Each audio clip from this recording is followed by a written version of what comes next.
8:05, señores. Bueno, hemos recibido una estrella está aquí. Una visita muy agradable. Sumamente agradable. La de... Bueno, eso de agradable es relativo. No. No es una notificación, no te apures. Ni es un inspector tampoco. No es una notificación que te llega al mediodía ya a tu casa. No es nada de eso. ¿Cómo se llama eso? De que uno debe el impuesto del inmueble, ¿cómo que se llama? El IPI. El IPI. Le llegó un IPI personalizado. Bueno, señores, Guarocuya Félix, el director de Impuestos Internos, está con nosotros y vamos a aprovecharlo de inmediato, conversar con él. Yo empezaría, Guarocuya, por el tema de la reforma que se llevó a cabo, el impacto que esa reforma tuvo, digamos, en su primer tramo, para ver si ya se han superado los efectos de la reforma. Porque tengo entendido que cuando se reunieron recientemente productores de ron y de cerveza que se han reunido con el presidente Danilo Medina, le han informado que los efectos de la reforma empiezan, digamos, a superarse. Entonces no sé desde la óptica de impuestos internos cómo se ven las cosas. Tú sabes que me alegra mucho que tú hayas planteado ese tema, pero antes que nada dar las gracias por permitirme estar con ustedes aquí en la mañana de hoy. Y sobre todo decir que más que como director de impuestos internos vengo a hablar como miembro de un partido político que cumple un año nuevamente en el gobierno. Poder, sí. Y por lo tanto espero que la conversación sea un poco más amplia que solo hablar de impuestos, sino hablar también de lo que ha sido el primer año de ejecutoria del presidente Medina y de su equipo. Fíjate que con el tema de los impuestos selectivos, sobre todo a las bebidas alcohólicas, efectivamente, tal como te informaron, es lo correcto. A partir del segundo semestre, de hecho un poquito antes, comenzamos a tener lo que sería un punto de inflexión en cuanto a la mejora del comportamiento de esa industria en el mercado.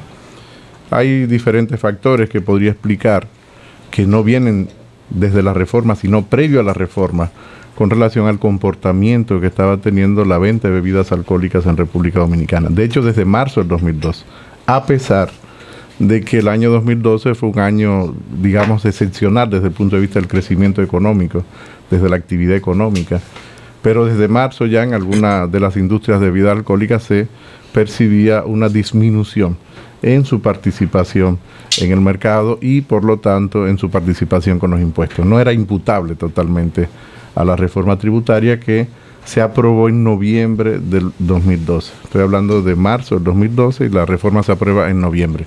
Y efectivamente lo que ya comienza a notarse es una reactivación en esa industria, eso sobre todo en el consumo.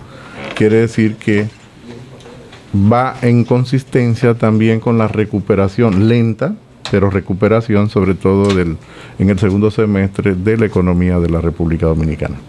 Quiere decir que hay una consistencia entre la recuperación de la economía y la recuperación de esta industria. Lenta, quiero reconocer que sigue siendo todavía muy suave, pero ya comienza a ser consistente. Y esto es positivo. Por aquello de que todavía hay negocios donde uno va y dicen, no aceptamos tarjeta de crédito. Y uno sabe o intuye que es una manera de evadir, que no tienen esa opción para pagar del dinero plástico porque no están pagando los impuestos. ¿Qué porcentaje de los que están en la actividad económica hoy día no son contribuyentes? Es muy difícil saber ese porcentaje, precisamente porque no son contribuyentes. Lo que uno hace es un estimado. Un estimado, por lo menos. Pero yo ¿En cuánto está la evasión, Guarocuya? Fíjate que eso es muy difícil de decir un número único. Pero porcentaje estimado. Sería una media ponderada porque la evasión no es la misma, porque tú tienes diferentes figuras impositivas. Pero ya está por debajo de 20. No es lo mismo evadir el impuesto a la transferencia bien industrializado, el ITEVI, o dejar de pagar, por ejemplo, impuestos sobre la renta. Y una empresa, una persona física puede estar sometido al pago de un impuesto y no de otro. Entonces, pero la cifra promedio que ustedes tienen siempre manejan. Permíteme no utilizar una cifra promedio porque la probabilidad de que yo pueda equivocarme es muy alta. Por lo tanto, prefiero no decir un número número porque luego se va a repetir porque lo dijo el director de impuestos Exacto. internos y se le va a dar una Sí, credibilidad. como si Cuando fuera cierta y- Claro, cuando yo estoy absolutamente seguro como director de impuestos internos. Que no es así. Que no es exactamente así. Es una Eso es cifra responsabilidad, muy claro, eso es aproximada. responsabilidad. Pero han bajado los niveles de evasión, sí. En la medida que aumenta la percepción de riesgo y la percepción de riesgo, sobre todo de los contribuyentes, La percepción de riesgo Se es el incrementa. miedo que tienen los contribuyentes de incumplimiento. de incumplimiento Porque- por las consecuencias que pueda acarrear Y las eso. consecuencias Ah. son muy fuertes. Por ejemplo, el cierre del comercio o de la Exacto. actividad económica, no solo el comercio, sino la actividad económica, que es la última medida que se toma, es el último recurso que toma la Dirección General de Impuestos Internos. Ayer me preguntaba en un programa de televisión si yo me sentía contento. ¿Tú te por sientes hacer un contento? negocio. Pero ¿cómo me voy a sentir contento? Lo que me Por el siento cierre es de un negocio. sumamente No es posible. triste cuando se Claro. cierra un negocio porque primero los negocios generan riqueza Claro. y generan empleo a la sociedad y por lo tanto no creo que ningún director en su sano juicio Claro. vaya a sentirse contento cuando tiene que utilizar el recurso de última instancia que es el cierre de un negocio. Ahí- Afortunadamente, la mayoría de los negocios no duran más de 72 horas. Cerrados. porque Se la ponen al gente- día, Sí, exacto. porque la gente, las personas Llegan a un rápidamente acuerdo. llegan a acuerdos de pago, Aunque- cosa que yo animo a que no se espere que se cierre el negocio, se llegue sino antes que al se llegue a acuerdo. acuerdos de pago Eso con la pasó con administración. algunos restaurantes que fueron cerrados recientemente. Bueno, yo no sé, yo no visito mucho algunos restaurantes, pero Sí, Julio, tú sabes que sí. una persona Pero que no. conoce. El que dice cerrado por impuesto interno. Y, por ejemplo, el acuerdo histórico, bueno, ese era con aduana, Sí, ¿verdad? El de sí. Plaza Lama con Miguel Coco. No, pero eso es aduana, eso no es Eso es impuesto aduana, interno. no, Ahora, Eduardo. cuando hice la pregunta, decías, no podemos dar una cifra, pero un estimado iba a dar algo, alguna variable iba a dar algo para reflejar, María Elena, es o que acciones a tomar. Acciones a tomar más que un número, Ok. porque vuelvo y te reitero, si doy un número voy a enviar una señal equivocada. Sí, eso es verdad. Pero a la las DGI personas que me están sigue escuchando. trabajando para captar. Pero permanentemente, parte del trabajo cotidiano de la Dirección General de Impuestos Internos es ampliar la base de contribuyentes. Y la base de contribuyentes, que no se da fundamentalmente en lo que se denomina grandes contribuyentes, sino las actividades más medias que se generan y las pequeñas actividades cotidianas que tienen las personas, sea una actividad de manufactura o sea una actividad de comercio. Sí, sí. Entonces, ese es un esfuerzo que hacemos. ¿Cómo lo hacemos? Después de la pregunta ya. Que sería ahí Sí, la- el la- impuesto, sí, para ¿cómo? salir. ¿Cómo lo hacemos? Lo hacemos primero instalando nuevos equipos electrónicos de Impresoras fiscales. no son exactamente impresoras fiscales, aunque lo hemos sea, ya, casi sí, lo están llamando constituido así. como un genérico Sí. de cualquier aparato electrónico, aún sea casi un celular que Exacto. utilice, es una impresora fiscal. No es exactamente Es como una especie de impresora fiscal. control fiscal de venta. Esa Son es la idea. controles electrónicos de ventas. Exacto. Ahora vamos a instalar unas 1000 cajas registradoras que están instaladas con el sistema de impuestos internos. Ya estamos en el proceso de licitación de este tipo de cajas registradoras que han sido homologadas. Hay una cantidad de equipos que ha sido homologado. ¿Homologado que está en la por página- quién? Por la Dirección General de Ustedes Impuestos lo Internos. certifican, Se lo- certifica porque pasa un proceso previo antes de salir al mercado. Por ejemplo, la DGI tiene un laboratorio de pruebas Exacto. y tarda unos meses, se pone en un negocio específico, se pone a prueba, y dependiendo del tipo de equipo, el tipo de negocio. Eso es lo que le gusta a Lo que José. ahora vamos a Impuesto hacer interno ahora- electrónico. Es decir, que se haga la transacción. Bueno, pero José- es por donde ha al centro empezado de el la- gobierno Pero- electrónico en pero República José- Dominicana. José por ahí. tiene razón, Sí. porque hoy en día el grueso de las Gobierno actividades, casi el 85% de las actividades de impuestos internos Son electrónicas. El 85%. Son Estoy electrónicas. viendo Bien. eso. Estamos hablando de Bueno. un Muy nivel bien. de automatización muy alto de la Oficina de Impuestos Bueno, Internos. hay dos cosas porque Yo quiero pasar al nosotros otro queremos lado. que él haga un balance de lo que ha sido, como dijo en principio de este primer año de gobierno en materia de el comportamiento de tributario y fiscal. Pero No, y hay económico en algunas general, preocup- tremendo sí, economista. hay Guaracuya. algunas preocupaciones que yo quiero que él me las responda antes de entrar en los temas de interés de él. Por ejemplo, No, más que interés mío, yo quisiera No, pero más de su interés institución, del país. gobierno. de las personas, de la pero sociedad. debería Sobre la- tomar nota, porque son varios. Sí, pero Primero, dile dos nada más. el impacto del monotributo que se aprobó en la reforma para los empleados informales, para los que no estaban registrados. El monotributo, cómo eso se ha comportado. No hay un monotributo todavía. En la José. reforma no se habló del monotributo. No, José. Vamos Lo a que ver. se planteó es la posibilidad de que de manera conjunta con otros organismos del Estado, analizásemos la introducción de un monotributo como forma de regularizar o de incorporar los informales. Actividades que hoy en día son informales en la economía. Exacto. Se ha trabajado muy fuerte en este pero tema, todavía no conjuntamente con el Ministerio de Industria y específicamente con el Viceministerio de Pymes, que es quien tiene la competencia para las actividades, digamos, pequeñas actividades de comercio, de manufactura. Pero no es un tema fácil, porque además esto trasciende lo que es el aspecto estrictamente tributario y nos lleva directamente a lo que es el mercado de trabajo. Y por lo tanto, la regulación no es tanto tributaria como regulación del mercado de trabajo. Por eso, ¿cuáles son las áreas donde confluyen el impuesto interno y el Ministerio de Trabajo? ¿Dónde totalmente confluye, porque fíjate que quienes pagan impuestos son las empresas y las personas individuales. Y el mercado de trabajo son las empresas y las personas.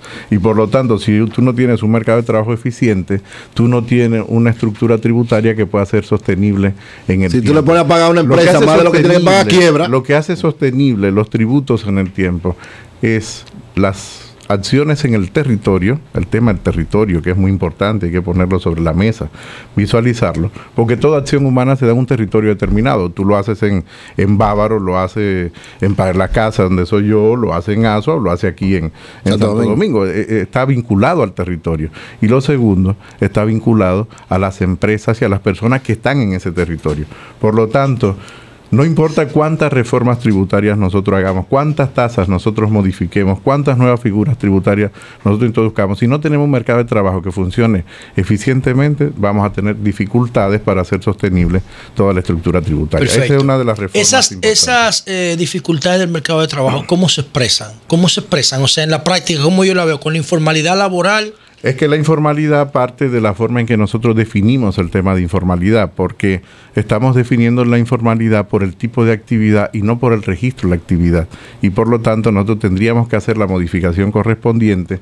Eso implicaría, fíjate que no la reforma del Código Tributario. El Código Tributario solo es una parte del mercado de trabajo, que es lo que regula la relación obrero-patronal. Sí. Y por lo tanto, donde nosotros tenemos que plantear una reforma del mercado de trabajo, que es un mercado a fin de cuentas. Es verdad que un mercado donde funciona la oferta y la demanda, pero ineficiente, con información incompleta, ilegal, imperfecta, y que necesita la intervención del Estado. ¿Por qué interviene el Estado en los mercados cuando hay fallos de mercado?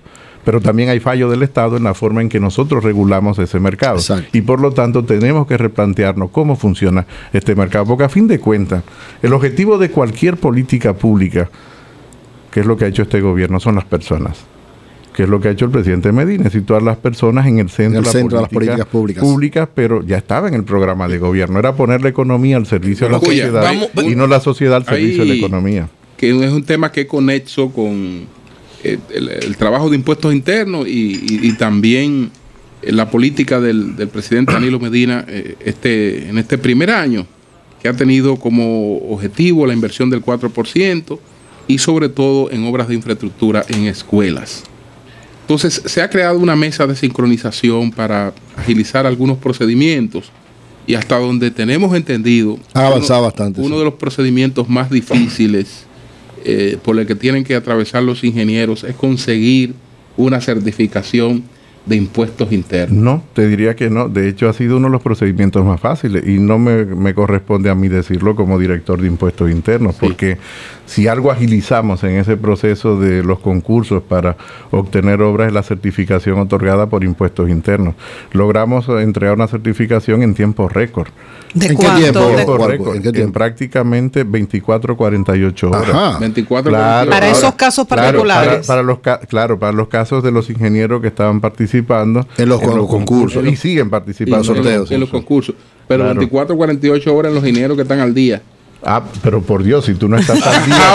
Pero tú quieres algo rápido para. Pero a ver, ¿con qué tú crees que se financia la infraestructura que se está concursando? Lo que ocurre es lo siguiente. A ver, si ¿con no qué se financia no se lo pueden la dar? infraestructura con que se está concursando? Lo que ocurre es lo siguiente, y ahí estamos hablando de las dos cosas. ¿Qué es lo que ocurre? Fíjate qué ha pasado, Julio, que la mayoría, te estoy hablando de cada 10 ingenieros probablemente. Son truqueros la mayoría. 8 y medio, 9 ingenieros no tienen historial tributario. y por lo tanto no tenía deudas con la administración tributaria, porque la mayoría son personas que no estaban teniendo actividad importante. ¿Cómo se resolvió eso, Guarocuya? Perdón, Julio. ¿Cómo se resuelve ese caso?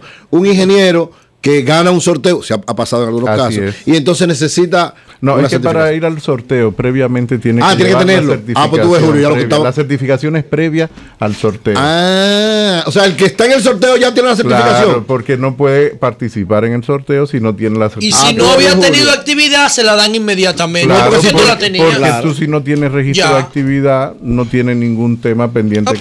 Ese no ha sido un inconveniente. Ese no ha sido un escollo. No ha sido un inconveniente. Ahora, fuera de los ingenieros. Déjame decirte, puede que ocurra algún caso en particular. Y si ha ocurrido, pido disculpas por ello.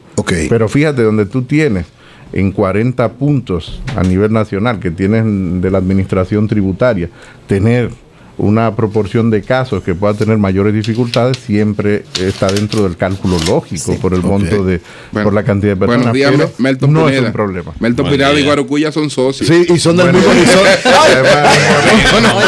Y del mismo hermano, por muchas razones. Del sur. No son socios. Del sur los dos. Son socios. El tema, Guarocuya. Tú trabajas para impuestos internos. Espérate, hay algo muy importante. Fíjate que no trabaja para impuestos internos. No, al contrario, impuestos internos trabaja para él. Adelanto, es un enfoque contrario. Es al revés. Es un enfoque al revés. Él trabaja para la sociedad, él contribuye. Exacto. Porque impuestos internos lo que hace es que, digamos que agrupa las contribuciones que hacemos los ciudadanos y las empresas para el bienestar de la sociedad. Exacto. Vamos a verlo en Oye, qué bonita definición de impuestos internos. Mira, este hombre es más brillante que Juan Hernández. Ay, no, es más brillante que Juan Hernández. Sí, señor. Son tan brillantes los de ahora. No, déjeme decirle excelente definición. Las comparaciones no, nunca son. Pero mira, en un año ya tiene control de todo eso. Tengo que reconocer en Juan, por ejemplo, y en los anteriores directores a Juan.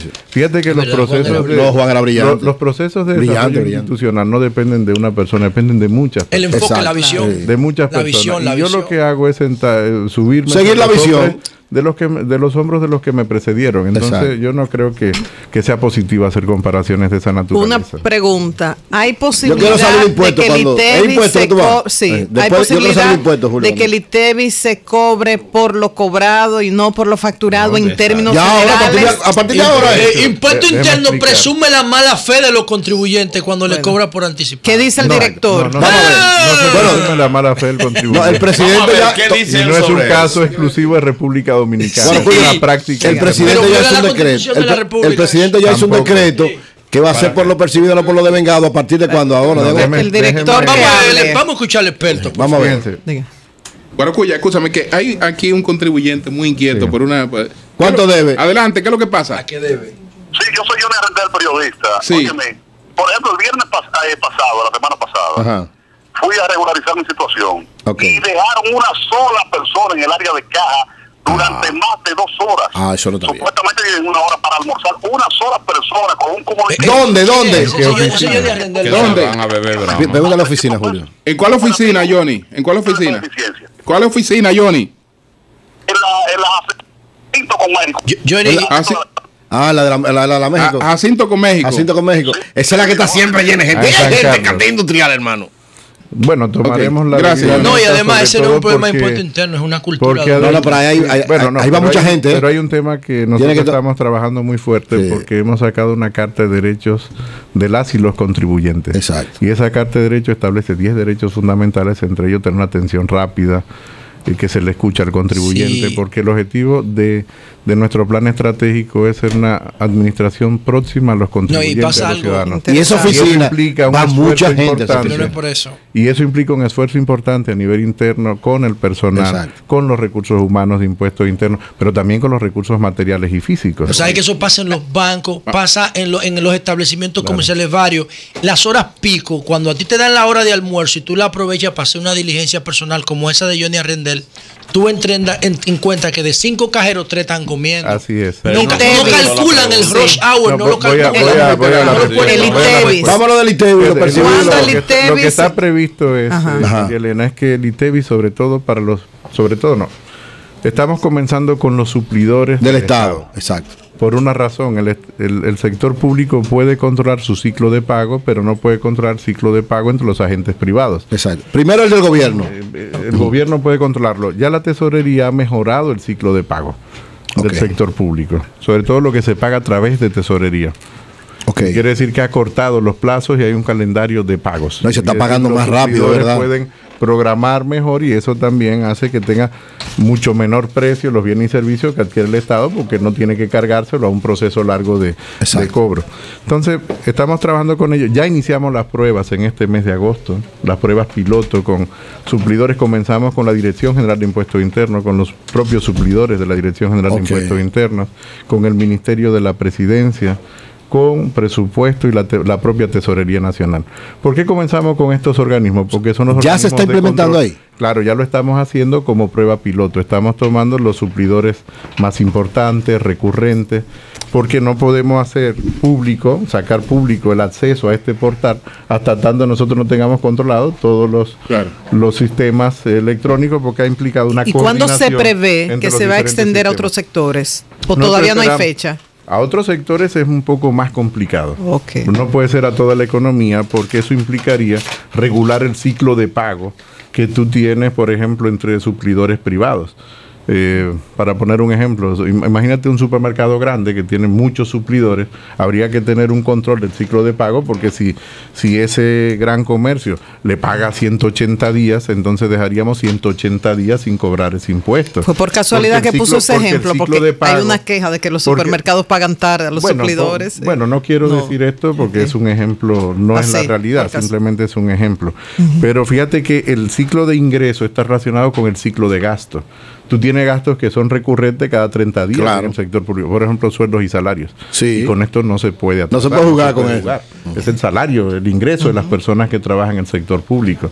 Y por lo tanto, tú no puedes tener un desfase entre el ingreso y el gasto tan grande. Entonces, esto lo estamos haciendo con el sector público. ¿Cuándo va a entrar en vigencia? ¿Cuándo es la vigencia para todo el Estado? Lo más pronto posible. Lo más pronto posible. Nosotros estamos esperando que sea antes que finalice el año. Bueno, quiero cambiar ahora, Guargoya, ya impuestos, sino ir al gobierno.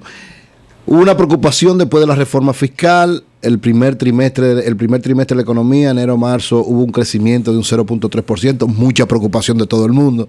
Sin embargo, ya en primer semestre, enero-junio, hubo un crecimiento de 2 puntos y pico y más o menos se balanceó. Y la perspectiva, dice el Banco Central, es que haya un mejor crecimiento este año. Pero desde el punto de vista de las políticas monetarias y de la economía en sentido general, ¿cómo tú, en tanto economista, evalúas el funcionamiento del gobierno en este año? Fíjate, era lo previsto, Eury. Quiere decir que no ocurrió afortunadamente, porque normal, tú sabes que hay muchos chistes sobre economistas y de sociólogos, ¿no? Entre que un mal economista reencarna como sociólogo. Todo respeto para los sociólogos. Yo creo que es muy machista. Y aquello de que los economistas nos pasamos 6 meses diciendo lo que va a hacer y después los otros 6 meses explicando por qué no se hizo. Entonces, yo creo que lo que ha ocurrido es algo que sí estaba previsto, en la planificación de política económica para el año 2013. Recuerdo haberlo explicado en este mismo programa, que nosotros preveíamos una caída de la demanda agregada, es decir, una disminución de la actividad económica durante el primer semestre. Era lo previsto, era lo que se deseaba de política económica. O sea, se trabajó para eso. Claro, porque cuando tú disminuyes el gasto del sector público de forma significativa para corregir la distorsión que teníamos por el lado del gasto y al mismo tiempo incrementa los ingresos, yo recuerdo que utilizaba la palabra que era un choque.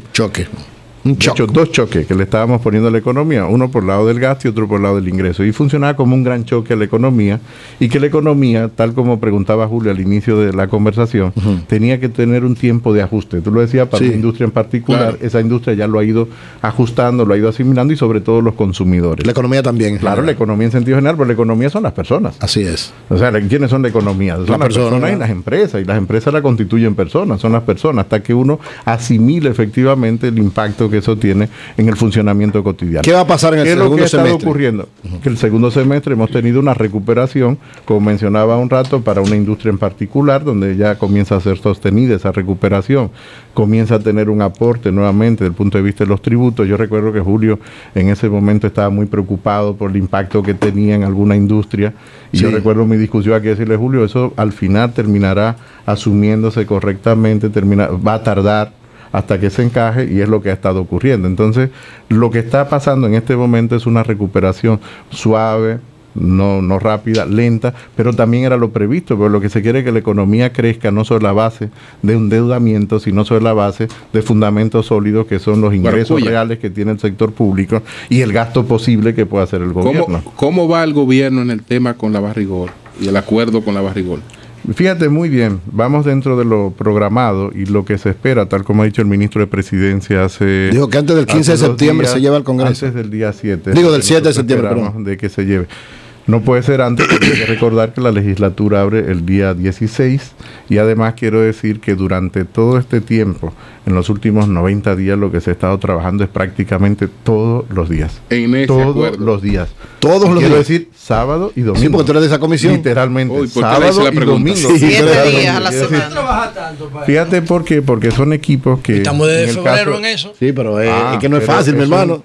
A ver, el resultado es fácil de entender. Sí, el la forma de estructurar ese resultado implica cierta complejidad desde el punto de vista financiero, desde el punto de vista jurídico, desde el punto de vista técnico. No estamos hablando de una pequeña empresa, estamos hablando de una gran empresa. ¿Y dónde se hacen los trabajos? Que tiene unas relaciones complejas, no solo con el Estado, sino con su entorno financiero, con sus financistas. ¿Dónde se hacen las discusiones? En República Dominicana, 100% siempre, en República pero Dominicana. ¿En instalaciones del gobierno o de la Barri o neutra? En instalaciones del gobierno. Del gobierno. Sí, ellos claro. vienen donde ustedes. En Palacio. Eso es importante. En negociación eso es clave. Saber dónde. Siempre en nuestra casa. Sí, vamos a decirle que siempre es en nuestra casa, porque el gobierno es quien tiene la capacidad de regular. Sí. Y eso ha quedado esa es su misión. Claro desde el primer día. Entonces, con el tema de Barri, quiere decir, las negociaciones son complejas desde el punto de vista técnico, sus resultados luego podríamos explicarlo, luego que se remita al Congreso, el Congreso apruebe la modificación, cuál es el resultado efectivo, y nosotros estamos dentro de los plazos. Quiero decir que es un acuerdo que es positivo para ambas partes, para la empresa, porque le da mucha tranquilidad también tener una relación estable con un gobierno, para nosotros también, porque tenemos que comenzar a ver, más que a la Barri, a Pueblo Viejo, que es como se denomina en República Dominicana, como un socio estratégico de la República Dominicana. Víctor. Sí, Guarocuya, el funcionario del área más eficiente de este gobierno. Muchas gracias, porque Víctor. sin lugar a dudas que los gobiernos del Partido de la Liberación Dominicana, tanto en la administración Fernández como en la administración Medina, han tenido en impuestos internos como la institución modelo en cuanto a la eficiencia del cobro, en cuanto a la actualización, a la imagen, etcétera. Además, directores muy Guarocuya, claro que sí. Y que Guarocuya ha mantenido un libro que no ha dado al traste. Tú sabes que por lo general cuando llega un director, un titular, una acaba institución, con el otro. Sí, no quiere. Y que no se sienta mal. Guarocuya lo que ha hecho es reforzarlo. Pero para pagar hay facilidades hasta las 12 de la noche. Sí, que para todas las instituciones públicas hasta las 2 o 3 de la tarde. Para los servicios por Nintendo 24 horas, 24 horas. 365 Si días. pagas cuando tú quieres. Están todas las facilidades para pagar. Eso no tiene madre. Sí, no, lo de Guarocuya no tiene madre. Guarocuya, preguntarte sobre el tema de las exenciones fiscales.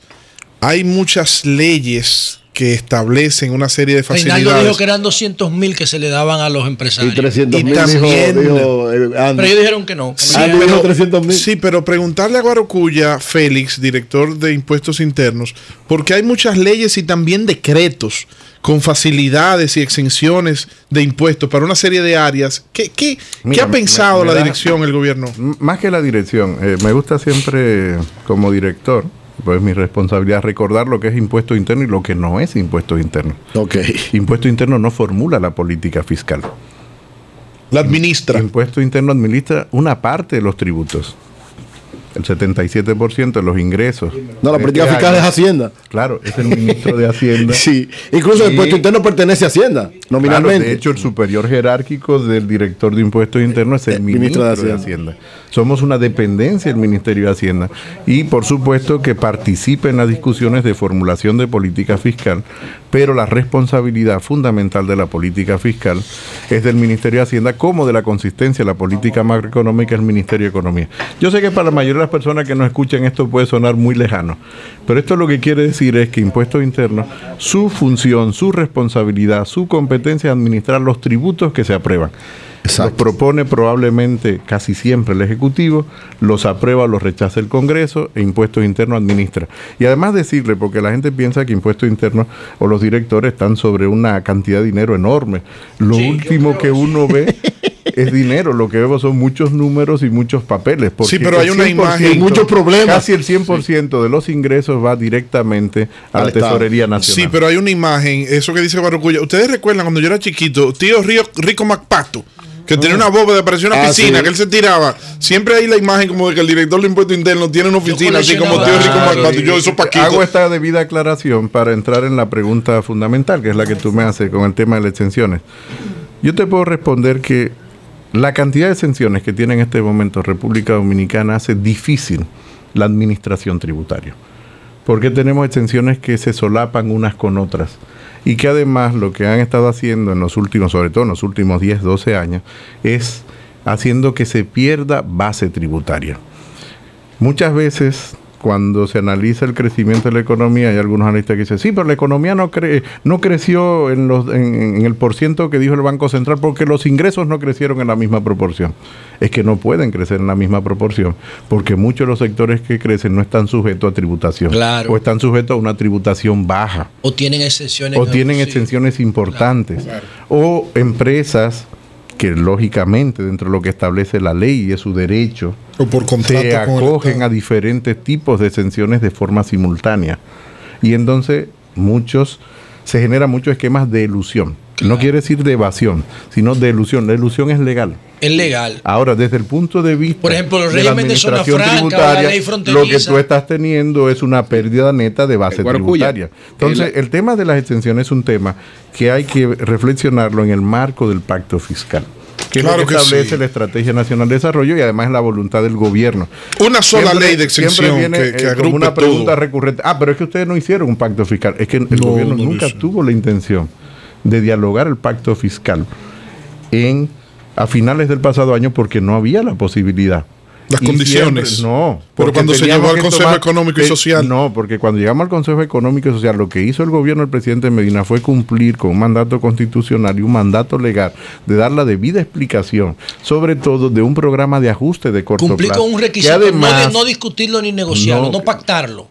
No, buscando la comprensión, porque el gobierno sabía que es muy difícil. A ver, ningún sector económico, social o político te va a validar ninguna estructura tributaria.